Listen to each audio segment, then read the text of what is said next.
전능자 하나님의 은혜와 축복하심이 함께하기를 주님의 이름으로 축복합니다. 여러분, 하나님의 말씀은 기도에 대해서 강력하게 명령을 합니다. 왜 강력하게 명령할까요? 몇 가지 이유가 있는데 중요한 것은 이겁니다. 하나님을 만날 수 있고 경험할 수 있고 체험할 수 있는 가장 좋은 방법이기 때문이에요. 하나님은 기도의 응답이라고 하는 차원을 통해서 하나님의 살아계심을, 그리고 하나님의 주관하심을, 하나님의 역사하심을 우리가 경험하게 한다는 겁니다. 그래서 기도에 대해서 강력한 명령으로 말씀하고 있는 겁니다. 구약이나 신약이나 기도에 대해서는 강력하게.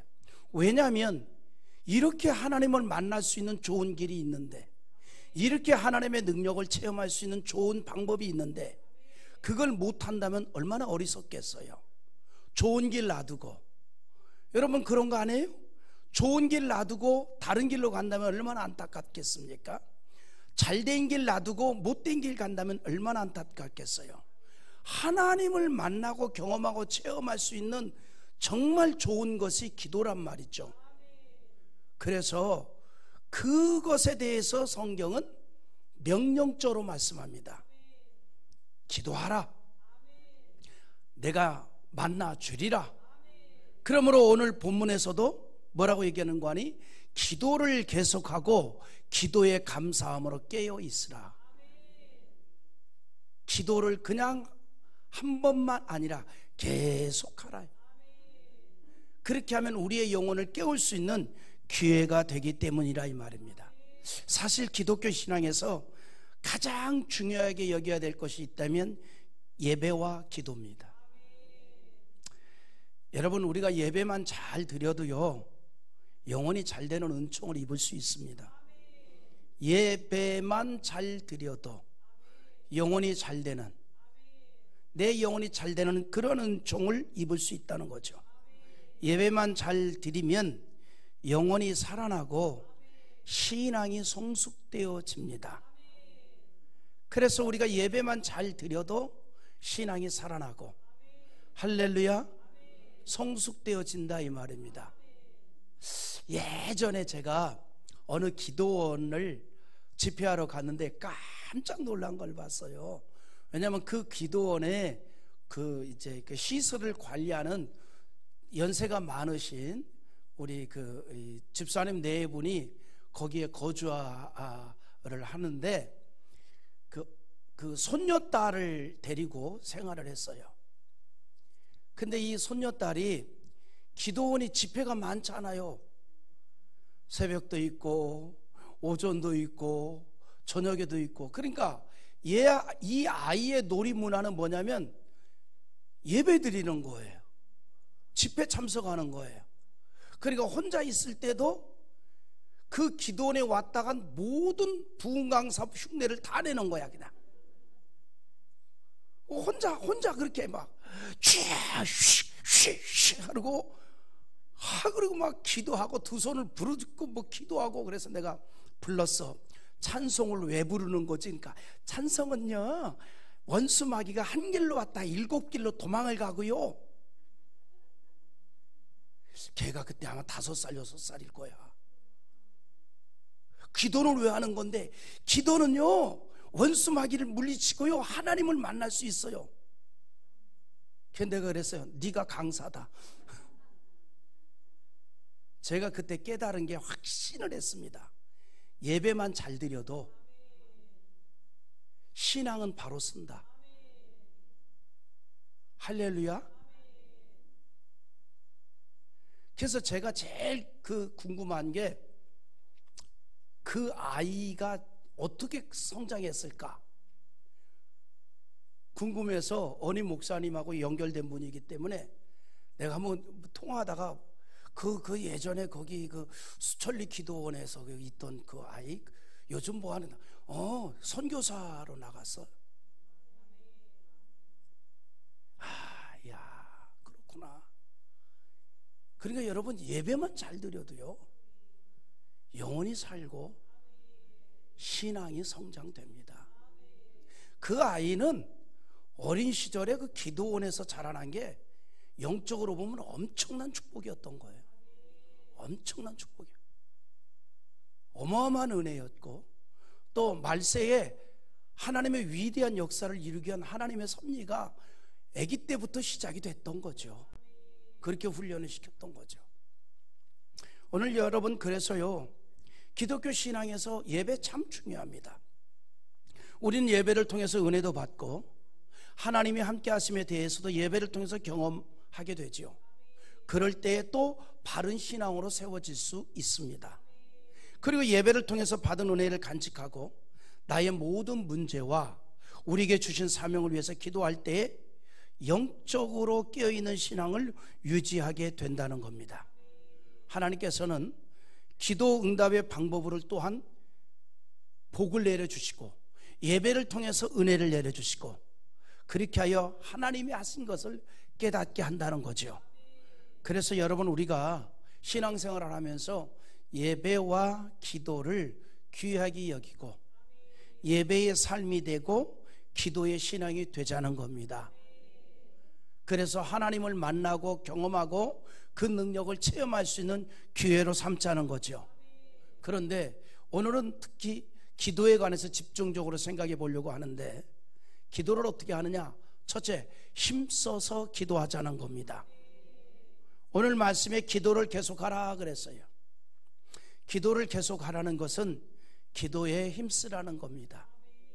이 단어는 예수님께서 승천하신 후에 약속하신 성령을 받기 위해 120명의 성도가 예루살렘에 모여서 기도할 때 사용하였던 단어와 동일한 단어입니다.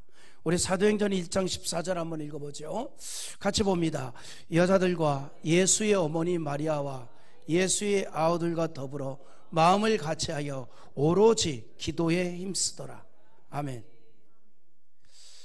여기 기도를 계속 하라는 말씀은 중도에 응답되지 않는다라고 낙심하거나 포기하거나 회의에 빠지지 말고 끝까지 믿음을 가지고 계속 하라는 거예요. 신앙을 가지고 계속 하라는 겁니다. 우리는 믿음으로 기도를 하고 응답은 하나님께 있어요. 자, 우리는 기도할 권리가 있어요. 그리고 응답은 하나님께 있습니다. 어떤 기도는 히스기야 왕처럼 바로 응답이 되기도 하고, 어떤 기도는 오랜 시간이 지난 후에 응답이 되기도 합니다. 하나님의 때와 우리의 때는 다르기 때문이에요. 그러므로 우리는 항상 지속적으로 기도하자 이 말이죠. 내가 생각하는 때와 하나님의 때는 다르거든요. 지금 당장 응답되는 게 참 좋은 것 같지만 하나님은 지금이 아니라 시간을 두고 응답되는 게 유익하다는 걸 알 수 있다 이 말이죠. 그래서 우리는 그냥 믿음으로 지속적으로 기도할 뿐입니다. 우리에 대한 하나님의 요구는 다른 거 아니에요. 쉬지 않고 기도하라는 겁니다. 쉬지 않고. 기도에는 반드시 응답이 있어요. 하나님의 정하신 때가 되면 이루어집니다. 그러므로 우리가 간절한 마음으로 기도를 하자 이 말입니다. 우리 하박국 2장 3절 한번 읽어봅니다. 이 묵시는 정한 때가 있나니 그 종말에 속히 이르겠고 결코 거짓되지 아니하리라. 비록 더딜지라도 기다리라. 지체되지 않고 반드시 응하리라. 아멘. 더딜지라도 포기하지 말고 낙심하지 말고 기다리라. 믿으면 아멘 합시다. 여러분, 하나님의 말씀이 때가 되면 그대로 이루어졌음을 믿지 않아요? 하나님의 말씀은 주님 말씀하시듯이 1.1핵도 헛되지 않는다 그랬어요. 주께서 하신 말씀은 때가 되면 반드시 이루어진다는 겁니다. 때문에 우리의 기도도 반드시 응답이 됩니다. 그래서 우리가 할 일은 뭐예요? 지속적으로 기도하는 일입니다. 지속적으로 부르짖는 일이라 이 말입니다. 두 번째는 우리가 기도를 하되 무조건 감사함으로 기도하자는 거예요. 원망과 한탄이 담긴 기도가 아니라 감사의 기도를 하라 이 말이에요. 왜 감사해요? 그래도 우리의 답답함을 호소할 때가 있으니 감사하고, 우리의 안타까움을 얘기할 곳이 있으니 감사하고, 그리고 이 기도를 들어주실 것이니 감사하고. 여러분, 사람은요 소통하며 살도록 만들어졌어요. 그래서 사람과 사람끼리는 서로 소통을 해야 되거든요. 그러니까 이렇게 사람은 어떤 것인지 말을 하기를 원해요. 말을 하기를. 옛날에 저랑 같이 신앙생활 하던 분이 미국으로 이민을 갔어요. 근데 이제 지금도 마찬가지입니다만 전 세계에서 미국으로 이민 신청을 하면 순서대로 이렇게 이민을 받거든요. 이민 신청을 기다리고 있으면. 그런데 이분도 이민 신청한 지 10몇 년 만에 그게 순서가 돼가지고 이제 뉴욕으로 이민을 갔어요. 근데 꼭 이분이 이제 뉴욕에서 무슨 일을 했냐면 코인 세탁소를 했어요. 코인 세탁소. 그래서 이제 세탁하러 오면은 이제 이렇게 코인을 바꿔주는 일을 이분이 했는데, 꼭 이 양반이 술만 먹으면 전화가 와요. 나한테. 집사님인데. 그래서 집사님 또 한 잔 했네? 아니요, 조금밖에 안 먹었어요. 아니, 많이 먹어. 근데 오늘은 왜 전화했어? 답답해서요. 뭐가 답답해? 도대체 하루 종일 아무하고도 말을 안 하니까. 그 코인 세탁소 거기에 하루 종일 앉아 있으니까 말을 안 하더라고요. 그래서 제가 집사님 본래도 말 안 하던 사람이잖아. 원래 그 양반이 말이 없어요, 본래. 그러니까 그 다음 말이 뭔지 알아요? 그래도 들리기는 하잖아요. 무슨 얘기냐면, 내가 말을 안 해도 한국에 있을 때는 한국말이 들렸는데 미국에 가서 하루 종일 앉아 있으면 저것들 쌀락쌀락 거리는데 뭔 말인지 하나도 모르겠다고, 들리지도 않는다 이 말이에요. 그게 답답하다 이 말이지. 하루 종일. 그래서 한풀이 하는 장소가 나야. 그것도 꼭 맨정신으로 안 하고, 그분 성격이 그러니까 쑥스러워서 맨정신으로 못하고 한 잔 먹고 꼭 전화를 해요. 그래서 꼭 한 잔 하셨구만. 그러니까 아유, 조금밖에 안 먹었어요. 그럼 내가 또 그렇게 얘기하지. 많이 드셔. 그렇게라도 속 부러지면 많이 먹고 전화해. 사람은 서로 뭐 하도록 만들어졌어요? 교통하도록, 서로 소통하도록 만들어졌단 말이에요. 소통하도록. 그런데 소통할 대상이 없으면 얼마나 답답하겠어요. 예? 소통할 대상이 없으면. 근데 우리는 내 속에 답답함도 호소할 때가 있고, 안타까움과 억울함도 호소할 때가 있고, 근데 그것이 그냥 메아리가 아니라 전능자가 귀 기울이신다는 거죠. 무엇하기 위해서? 해결해 주기 위해서, 응답해 주기 위해서. 그래서 우리는 무조건 감사함으로 기도하라는 거예요. 여러분, 기도에 있어서 감사하는 태도는 기도 응답에 대한 강력한 믿음의 표식입니다. 그래서 우리가 기도를 하되 감사로 하는 거예요. 기도만이 아니라 감사는 믿음과 성숙의 표징이라고 할 수 있습니다. 어린아이 때는 욕심도 부리고 달라고만 하다가도 장성하면 이제는 배려도 하게 되고 감사도 하게 되잖아요. 신앙도 똑같습니다. 신앙이 장성하고 성숙되면 배려도 하게 되고 감사도 하게 되는 거예요. 성숙한 신앙의 사람들이 보여준 모습이 있습니다. 어려움에 처해도 감사를 하였다는 거예요. 다니엘은 사자굴에 던져지는 것을 알면서도 기도를 했는데 무슨 기도를 했어요? 감사 기도를 했어요. 여러분, 다니엘의 기도는 사자굴에 던져지는 기도거든요. 그걸 알면서도 감사 기도를 했다는 거죠. 다니엘의 신앙이 얼마나 성숙되었음을 우리에게 보여주는 겁니다. 우리 다니엘 6장 10절 한번 같이 읽어봅니다. 시작.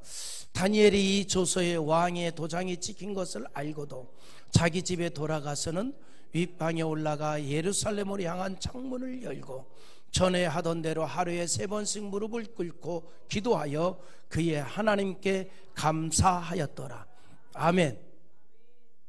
여러분, 이 기도는 특별한 기도잖아요. 이 기도가 맞춰짐과 동시에 그는 왕의 명을 어긴 죄로 인하여 사자굴에 던져지는 거예요. 그런데 그걸 알고도 감사하였더라. 우리 인생을 하나님께서 그 손으로 붙잡고 있다는 것을 믿는다면 우리는 어떤 경우에도 불평이나 원망이 아니라 회복시키고 유익하게 하시는 하나님의 역사를 믿습니다. 그리고 그 믿음으로 우리는 뭐 하는 거죠? 감사 기도를 하는 거예요. 하나님은 모든 일을 합력하여 선을 이루시는 하나님인 줄 믿습니다. 오늘 이 새벽에 우리 함께하는 모든 성도들이 정말 가슴으로 확증해야 될 것이 있다면 하나님은 모든 것을 합력하여 선을 이룬다. 아주 맛있는 내 인생의 비빔밥을 만들어 주시는 분이다. 할렐루야. 여러분, 비빔밥의 특징은요, 많이 들어가면 맛있어요. 여러 가지를 집어넣고 거기에 들기름도 좋고 참기름도 좋고 한 방울 딱 떨궈서 비비면 얼마나 맛있습니까? 우리 하나님은요, 내 인생의 모든 것을 다 섞어가지고 맛 좋은 비빔밥이 되게 하시는 분이에요. 우리는 그런 하나님을 믿는다면 우리는 감사 기도할 수밖에 없지요. 그래서 로마서 8장 28절 우리가 너무나 잘 아는 말씀 같이 봅니다. 우리가 알거니와 하나님을 사랑하는 자 곧 그의 뜻대로 부르심을 입은 자들에게는 모든 것이 합력하여 선을 이루느니라. 아멘. 여기서 말하는 모든 것은 비통하고 안타깝고 슬프고 애절한 사연까지 다 포함해서, 내 인생의 망한 사건까지 다 포함해서 하나님은 결국은 유익하게 하신다는 거죠. 우리가 이런 하나님을 믿기 때문에 감사기도 할 수 있는 거예요. 하나님은 나보다 나를 더 잘 아시잖아요. 우리가 살다 보면 나도 나를 모를 때가 있다고. 그러나 하나님은 나보다 나를 더 잘 알아요. 머리카락까지도 세심받았다 했어요. 여러분 머리카락이 몇 개인 줄 알아요? 오늘 아침에도 몇 개가 빠진 줄 알아요? 모르잖아요. 그러나 하나님은 아신다 그랬습니다. 하나님은 나보다 나를 더 잘 아셔요. 나의 아픔을 내가 느끼기 전에 하나님은 더 느끼고 계십니다. 나의 억울함을 내가 깨닫기 전에 하나님은 더 먼저 아신다 이 말이죠. 그런데 그 하나님은 어떤 하나님이냐면 우리가 행복하기를 원합니다. 그래서 우리가 어떤 경우에도 하나님을 바라보면서 감사함으로 기도를 하는 신앙이 되자는 거예요. 그럴 때 기도가 오히려 더 용기가 생기는 거예요. 힘이 생기는 겁니다. 마지막으로 세 번째, 항상 영적으로 깨어 기도하자는 거예요. 성경에서 말하는 기도는요, 하나님과의 교통을 위한 방편이고 수단입니다. 당연히 영적으로 잠들지 않고 깨어있게 한다는 거죠. 그러나 영적으로는 잠에 빠져서 은혜도 모르고 하나님이 우리를 위해 역사하심에 대한 믿음도 없이 하는 기도는 마치 이방 종교의 주술과도 같은 거예요. 여러분, 이방 종교의 주술적인 기도가 많이 있잖아요. 여러분, 우리의 기도는 주술적인 기도가 아니라 하나님과의 영적인 교통입니다. 교제라 이 말이죠. 하나님께서 우리가 기도하는 신앙이 되기를 명령하는 이유는 바로 여기에 있습니다. 영적인 교제를 통해서 영적으로 깨어있는 신앙이 되도록 하기 위함입니다. 여러분, 우리 시대는요 정말 영적 전쟁 시대입니다. 여러분, 말세가 되면 될수록, 예수님의 재림이 가까우면 가까울수록 원수 마귀는 발악을 합니다. 최후의 발악. 그래서 악한 영이 역사합니다. 예수님의 재림이 가까울수록 영적으로 세상은 어두워질 수밖에 없고 악한 영이 역사할 수밖에 없습니다. 이럴 때 우리가 신앙의 파수꾼이 되어서 깨어나야 합니다. 왜냐하면 악한 영은 할 수만 있으면 성도들이 신앙의 길을 걸어가지 못하도록 붙잡기 때문입니다. 시험하기 때문입니다. 만일 성도가 깨어있지 못하면 마귀의 시험에 넘어질 수밖에 없습니다. 그래서 뭐라 그랬습니까? 마가복음 13장 37절 한번 읽어보겠습니다. 깨어 있으라. 내가 너에게 하는 이 말은 모든 사람에게 하는 말이니라 하시니라. 아멘. 모든 사람에게, 특별한 사람에게 하는 게 아니에요. 영적으로 우리가 항상 깨어 있기를 원합니다. 할렐루야. 또 데살로니가전서 5장 6절에서도 똑같은 말을 해요. 또 읽어봅니다. 그러므로 우리는 다른 이들과 같이 자지 말고 오직 깨어 정신을 차리자. 아멘. 여러분, 우리가 꿈을 가지고 2025년을 시작했단 말이죠. 하나님의 역사를 우리가 기대하면서 시작했습니다. 그러나 2025년에 우리가 꿈을 가지고 시작할 때에 원수 마귀도 꿈을 가지고 시작합니다. 어떻게 해서든지 하나님의 백성들을 영적으로 망하게 하기 위해서, 신앙에 잠자는 자를 만들기 위해서 마귀가 우는 사자처럼 삼킬 자를 찾아 나설 것입니다. 그래서 우리가 영적으로 깨어나기 위해서 기도하는 자 되기를 원합니다. 전쟁 중에 보초를 서는 자가 잠에 빠져서 공격을 받게 된다면 자신도 죽고 다른 병사들도 죽게 되고 전쟁에서 피하게 하는 겁니다. 그러므로 우리가 깨어나야 합니다. 영적으로 잠에 들지 말고 깨어나기를 바랍니다. 베드로 사도는 깨어있지 못함의 비극을 절감했던 사도입니다. 예수님께서 겟세마네 동산에서 나와 함께 깨어 있으라 그랬는데 깨어나질 못했어요. 육신이 연약하여서 잠들어 있었습니다. 예수님 3번씩이나 나와 함께 깨어 기도하자 하는데 깨어 있지 못했습니다. 그것을 절감했던 베드로 사도가 우리가 영적으로 깨어나는 게 얼마나 중요하다는 걸 알았기에 베드로전서 5장 8절에서 이렇게 말합니다. 한번 읽어봅시다. 근신하라 깨어라 너의 대적 마귀가 우는 사자같이 두루다니며 삼킬 자를 찾나니. 아멘.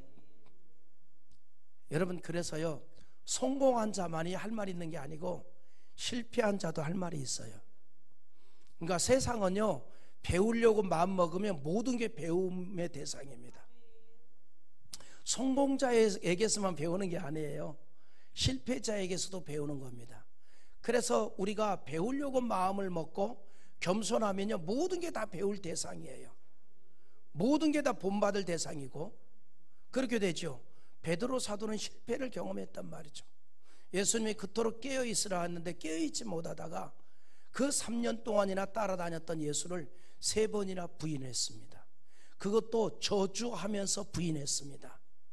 그래서 그때야 비로소 그가 주께서 왜 나와 함께 깨어 기도하자라고 말씀했는가를 절감하게 되었기에 그는 말합니다.